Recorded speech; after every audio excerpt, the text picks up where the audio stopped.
Ya, baik, bismillahirrahmanirrahim. Assalamualaikum warahmatullahi wabarakatuh.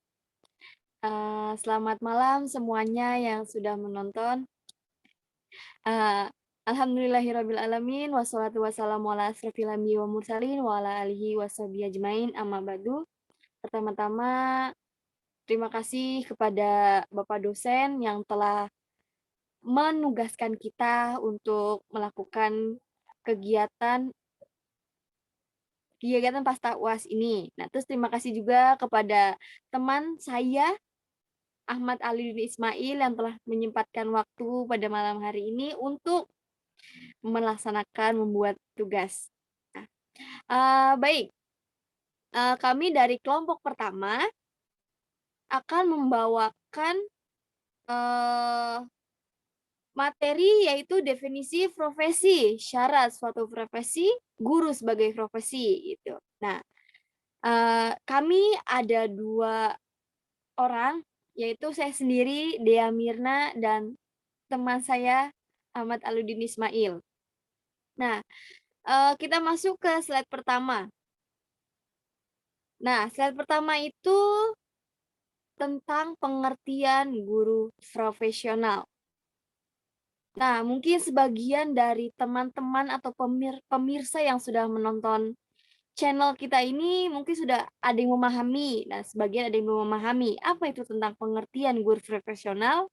Nah, baik, di channel kali ini kita akan membahas yaitu yang pertama pengertian guru profesional. Nah, jadi guru profesional itu, eee sebelum mengetahui maksud dari guru profesional, maka alangkah baiknya terlebih dahulu kita mengetahui apa arti dari kata, guru dan profesi gitu. Nah, kata guru dalam kamus besar, bahasa Indonesia diartikan dengan orang yang pekerjaannya gitu, orang pekerjaannya, mata pencariannya. Nah, sedangkan arti profesional adalah bersangkutan dengan profesi atau memerlukan kepandaian khusus untuk menjalankannya gitu. Kalau digabungkan maka pengertian dari guru profesional adalah seorang yang memiliki keahlian dalam melaksanakan tugas mengajar. Nah, secara umum, guru dapat diartikan sebagai orang yang memiliki tanggung jawab mendidik anak bangsa. Secara khusus, guru dapat diartikan sebagai orang yang bertanggung jawab terhadap perkembangan murid dengan pengumpayaan perkembangan seluruh potensi, baik potensi efektif, kognitif, dan psikomotorik. Nah, seorang yang memiliki keahlian dan melaksanakan tugas mengajar secara umum, guru dapat diartikan sebagai memiliki tanggung jawab pendidik secara khusus. Guru dapat diartikan sebagai orang yang bertanggung jawab terhadap perkembangan murid dengan mengupayakan perkembangan seluruh potensi baik potensi efektif, kognitif, dan psikomotorik. Nah, next. Nah, tadi di slide pertama itu kan ada kognitif, next lagi ya. Nah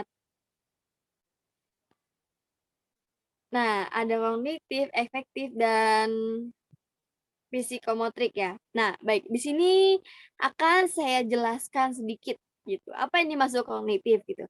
Merupakan suatu pokok bahasa yang berhubungan dengan kognisi dengan tujuan akhir berupa pengetahuan yang dapat melalui percobaan, penelitian, penemuan, dan pengamatan.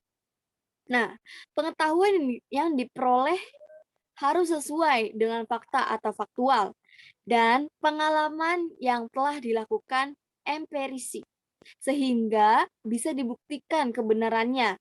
Kognitif berhubungan erat dengan pikiran, memoris, nalar, intelektual, kemampuan, berhitung, logika, ekstra, sains, numerik, dan akademik. Nah, itu pengertian dari kognitif. Nah, yang selanjutnya itu efektif. Apa yang dimaksud dengan efektif? memiliki cakupan yang berbeda dengan kognitif karena lebih berhubungan dengan psikis, jiwa, dan rasa. Secara lebih detail, kecerdasan ini meliputi sikap, dalam artian menikmati, menghormati gitu, penghargaan, reward, hukuman, nilai itu moral, sosial, dan emosi sedih dan senang. Pembentukan karakter diri dan sikap cocok diajarkan sejak masa anak-anak. Nah, seperti itu. Nah, selanjutnya yaitu psikomotrik. Apa yang dimaksud dengan psikomotrik? Nah, psikomotrik itu diartikan sebagai suatu aktivitas fisik yang berhubungan dengan proses mental dan psikologi. Psikomotrik berkaitan dengan tindakan dan keterampilan seperti seperti lari, melompat, lukis, dan sebagainya. Dalam dunia pendidik, psikomotrik terkandung dalam mata pelajaran praktik. Psikomotik juga memiliki korelasi dengan hasil belajar yang dicapai melalui manipulasi otot dan fisik. Nah, next, selanjutnya yaitu syarat-syarat guru. Nah, syarat-syarat guru itu apa sih? Apa aja? Terus apa ini syarat guru? Nah, baik, kita akan bahas singkat. Untuk menjadi guru terutama pada pendidik formal ada syarat-syarat yang harus dipenuhi oleh seorang calon guru seperti kita ini. Ini mungkin eh, penting ya untuk kita semua yang ingin mencalonkan sebagai guru. Ada syarat yang menyangkut aspek fisik, mental, spiritual, dan intelektual. Beberapa pakar pendidik telah memaparkan syarat-syarat yang harus dipenuhi bila seorang ingin menjadi guru gitu. Nah, salah satu seorang ahli pendidik di Indonesia mengatakan bahwa tugas guru itu cukup berat, tapi luhur dan mulia, tapi sangat mulia. Insya Allah, kalau kita ikhlas.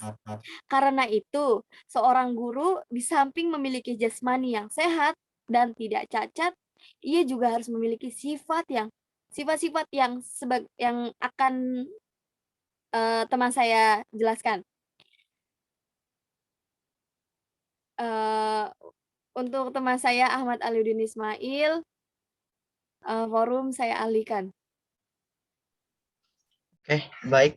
Terima kasih kepada sahabat Dea,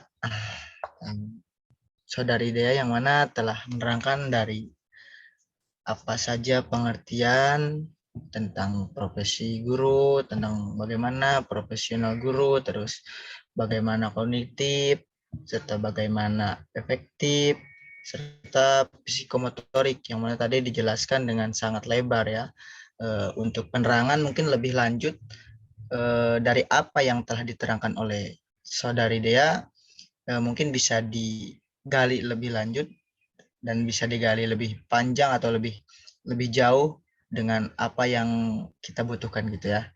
Nah, selanjutnya yaitu tadi mengenai syarat-syarat yang telah dijelaskan oleh saudari Dea, yaitu memang menjadi seorang guru itu sangatlah berat ya, entah dari kesehatan, entah dari secara penerangan, pengetahuan, serta apa yang telah kita temukan, kita harus ajarkan kembali kepada seorang anak. Nah, seperti tadi ada juga salah satu guru atau salah seorang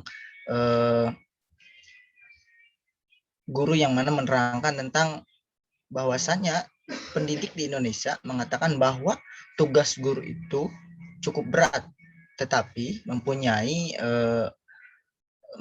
sifat luhur dan mulia. Nah, seperti itu mungkin ketika seorang menjadi seorang guru itu memang ekstra sabar, memang kita harus mempunyai kesabaran yang sangat besar, kita harus mempunyai tenaga yang sangat kuat atau suatu pemikiran yang sangat kuat ketika apa saja yang menjadi syarat-syarat guru itu kita harus penuhi. Nah, kita harus penuhi dan kita harus mampu mencapainya gitu kan, memberikannya. Seperti mana syarat atau sifat-sifat yang harus ditemukan dari seorang guru. Yang pertama yaitu calon sungguh berbakat, atau juga calon guru itu sungguh berbakat. Selain kesehatan, selain kekuatan, nah guru pun harus mempunyai bakat, yang mana dari bakat penerangan, dari bakat ilmunya atau dari bakat pengetahuannya. Nah, itu dari ruang lingkup tersebut, guru itu harus mempunyai bakat. Bagaimana guru itu menyampaikan materinya, bagaimana guru itu mempunyai sifat yang mungkin anak-anak bisa mampu pahami ketika kita menerangkan, ketika guru itu menerangkan. Nah, bagaimana bakat guru itu? Nah, di situ kita cerminkan, atau kita luangkan, atau kita kasih kepada anak-anak yang lainnya. Nah, selanjutnya itu pandai berbahasa sopan. Nah, untuk seorang guru atau seorang pendidik yang mana mengajarkan anaknya itu untuk berbicara sopan, tentunya guru pun harus mempunyai sifat yang sopan. Yang mungkin kalau bahasa sopan itu mungkin dari tatanan cara penyampaian, dari tatanan cara berbicara, yang mana guru itu akan menjadi suatu contoh bagi anak didiknya. Ketika mungkin guru menjadi ketika guru berbicara kotor, anak pun atau anak didik pun otomatis bisa dia mendengarkan dan bisa dia juga mengucapkan kembali apa yang sudah diucapkan gurunya. Nanti kesalahannya yaitu ketika guru berbahasa kotor, anak pun akan menyalahkan para gurunya. Nah, seperti itu mungkin.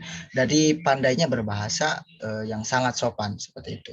Nah, untuk yang selanjutnya itu kepribadian yang harus kuat. Nah, seperti mana tadi ada juga yang menjelaskan seperti di Bernadib pada tahun 1995, yaitu harus kuat ya.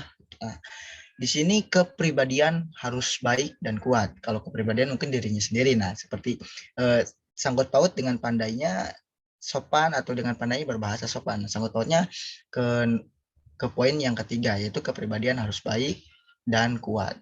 Nah, otomatis selain baik juga guru tersebut harus kuat.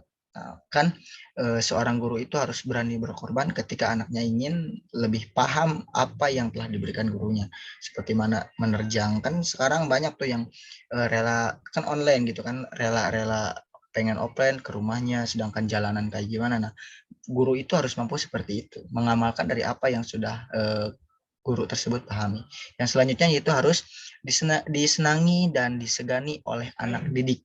Nah, kalau untuk disenangi, bagaimana untuk menjadi seorang guru yang sangat disenangi?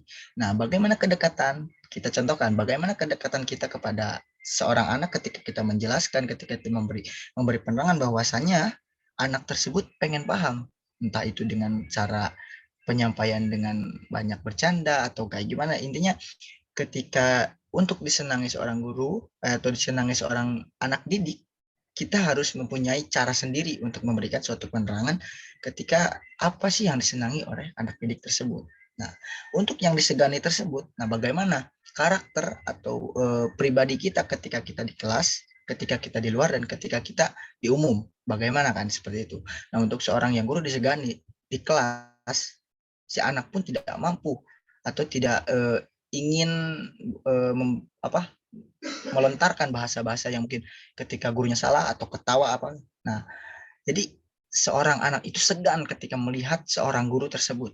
Bagaimana? Nah, tergantung pada pribadi guru tersebut. Cara penyampaiannya bagaimana, cara memberikannya bagaimana. Nah, untuk disegani mungkin sangat panjang, yang sangat luas ya, dicari lagi seperti apa yang mungkin kami terangkan, itu hanya garis besar saja.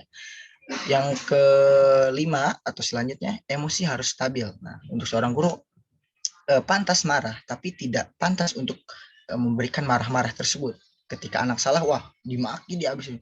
Kamu ini kayak gini. Tidak seperti itu. Tapi seorang guru itu harus mampu stabil atau datar dengan apa yang ketika kita punya amarah, bagaimana kita membalancekan gitu, menyeimbangkan antara marah dan memberikan suatu pengajaran. Kita mau ngebentak seorang anak itu karena sayang. Nah, sedangkan kalau kita ngebentak langsung mukul ataupun bagaimana, itu karena kekesalan kita gitu. Makanya selanjutnya itu pandai menyesuaikan diri, karena biasanya seorang guru itu ketika di tempat lain terus pindah ke sekolah baru, itu pasti seorang guru tersebut butuh penyesuaian atau adaptasi kembali. Nah, itu untuk penyesuaian diri antara anak-anak, lingkungan, dan masyarakat mungkin untuk penerangan seperti itu. Nah, selanjutnya tidak boleh sensitif. Nah, tidak boleh sensitif, dikit-dikit marah, dikit-dikit baperan lah biasanya kan kalau gitu. Nah, untuk seorang guru bisa menahan dari apa yang mungkin olok-olok dari anak-anak atau dari guru-guru lain. Nah, untuk sensitif tersebut itu seorang guru itu harus bisa stabil juga, bahwasanya antara stabil dan serius itu sangat susah ya, antara sensitif sama serius itu sangat susah. Karena potensi manusia juga masih punya hati, bahwasanya ketika diseret atau dimaki-maki itu pasti sedih. Yang selanjutnya yaitu harus tenang, objektif, dan bijaksana. Nah, ini untuk ketenangan yaitu ketika memberikan suatu pengajaran, bagaimana dengan kita bawa happy gitu. Seorang pengajar itu minimal kita mempunyai cara menyampaikan apa yang harus disampaikan, materi-materi apa yang harus disampaikan, tetapi dengan cara kita sendiri, tapi dengan ketenangan kita sendiri. Untuk selanjutnya yaitu jujur, adil. Nah, ini untuk jadi seorang guru itu sangat penting. Suatu kejujuran dari apa yang kita ajarkan, dan adil apa yang telah kita lakukan. Nah, untuk keadilan mungkin suatu waktu memberikan waktu kepada anak itu pengajarannya bagaimana, waktunya kapan. Nah, itu untuk kejujuran yaitu menyampaikan apa saja yang sudah kita ketahui. Jangan kita menyembunyikan ilmu yang apa sudah kita ketahui itu jangan kita sembunyikan, tapi kita lontarkan kepada anak-anak, kita jujurkan kan, kita mampukan bahwasanya seorang guru itu mempunyai sifat yang jujur dan adil. Dan selanjutnya harus susila di dalam tingkah laku dan sifat sosial harus besar. Nah, untuk susila tersebut, tingkah laku seorang guru itu sangat menjadi cerminan untuk seorang anak didik. Di next.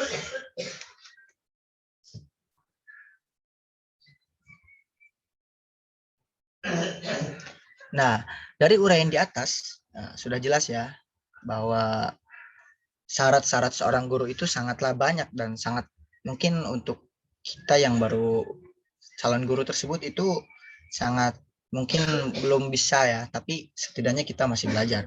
Nah, untuk uraian di atas itu dari syarat guru, kita harus memenuhi bila seorang mampu atau mau menjadi seorang guru, terutama dalam pendidikan formal, dengan melihat syarat-syarat itu bisa dipahami bahwa untuk menjadi guru itu tidak mudah. Nah, bahasanya tidak mudah, otomatis susah kan?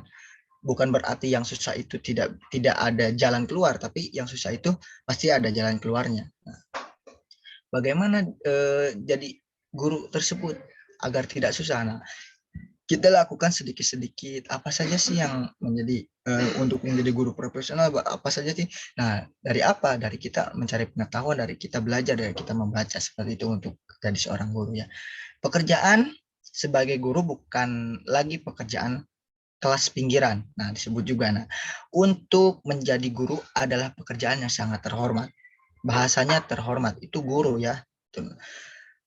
Pekerjaan guru tersebut udah dibandingkan atau sejajar dengan profesi-profesi lainnya, seperti mana dokter. Nah, kalau dokter menyembuhkan orang sakit, nah kalau guru menyembuhkan anak yang pikirannya itu tidak mampu mengembangkan, tidak mampu berpikir dari apa yang sudah kita berikan. Itu mungkin sedikit kesamaan antara dokter atau guru. Guru kan memberikan, kalau dokter otomatislah syaratnya menyembuhkan, seperti itu mungkin ya, atau memberikan sedikit saran mengenai apa syarat-syaratnya untuk apa sih, untuk sembuh, seperti mana dikasih obat dengan ini peminumannya, ini cara untuk minumnya bagaimana, gini gini. Nah, seperti itu mungkin ya. Selanjutnya, sehingga persyaratan tersebut dapat disimpulkan bahwa sebagai seorang calon guru harus memiliki pengetahuan, keahlian, dan keterampilan. Seorang guru juga harus mampu ini, selain dari pengetahuan itu mempunyai keahlian. Contohnya kita seorang guru nih, kita mempunyai keahlian dalam bidang membuat kerajinan. Kita harus kembangkan juga. Entah itu mau dikembangkan diri sendiri ataupun kita kembangkan kepada anak-anak yang lainnya. Seperti itu. Yang selanjutnya khusus ya, yang mana bisa mengembangkan peserta didik maupun diri sendiri. Nah, seperti itu. Di samping harus memiliki pengetahuan, keahlian, keterampilan, seorang guru juga harus sehat. Nah, sehat jasmani, sehat rohani, dan kuat, serta mentalnya pun kuat. Tidak jadi seorang guru itu ketika dibentak, dia ngebentak. Nah, itu yang salah. Ketika dia dibentak, dia berpikir, oh, ada yang salah nih di diri saya. Apa yang harus kita introspeksi? Nah, jadi seorang guru itu harus bisa berpikir bahwasanya mencari disalahkan itu kita berpikir apa sih yang harus kita apa yang harus kita rubah dari apa yang kesalahan kita, seperti itu mungkin. Di next.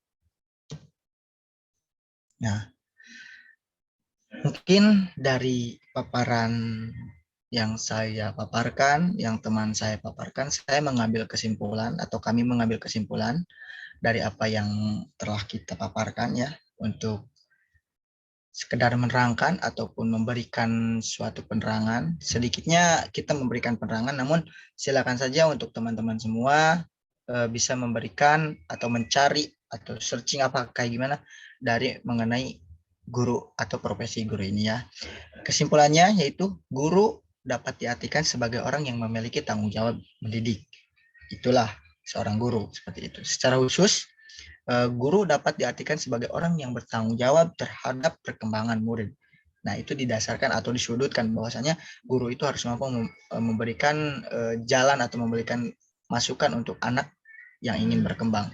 Nah, di dalam potensinya, baik potensi efektif, kognitif, serta psikomotorik. Nah, dengan apa? Dengan upaya seorang guru memberikan suatu pengajaran, baik secara tidak langsung, sifat orang yang dididik bisa mampu mengetahui bagaimana dirinya itu dan bagaimana kemampuan itu. Nah, ketika seorang guru memberikan penerangan, anak itu mampu, oh, saya itu mempunyai kemampuan seperti ini, saya mempunyai kemampuan seperti ini. Nah, seorang guru itu harus mampu mendorong si anak tersebut supaya bisa berpikir ke depannya, bisa berpikir untuk mengembangkan dirinya sendiri. Seperti itu mungkin dari setiap kesimpulannya. Di next. Nah, mungkin kalau dari penerangan saya dicukupkan sekian ya. Tadi udah diterangkan sama saudari Dea, diterangkan kembali sama diri saya juga, sama Ahmad Aliuddin. Nah, untuk kali ini mungkin dari saya dicukupkan sekian. Dilempar lagi kepada Mbak Dea untuk menutup dari presentasi pada malam hari ini. Terima kasih Mbak Dea. Ya, baik. Terima kasih kepada Mas Aliuddin Ismail telah mau menyempatkan untuk menjelaskan materi pada malam hari ini. Ya, berhubung kita sudah mungkin yang menonton juga sudah menambah ilmu ya. Saya sebagai moderator plus MC, saya mohon maaf jika ada salah-salah kata atau salah-salah ketik yang ada di PPT, mohon untuk dimaafkan. Nah, sekian dari kelompok kami, kelompok 1, Mas Aliuddin dan saya sendiri Dea Mirna. Wallahu muwaffiq ila aqwamit thoriq. Wassalamualaikum warahmatullahi wabarakatuh. Waalaikumsalam warahmatullahi wabarakatuh.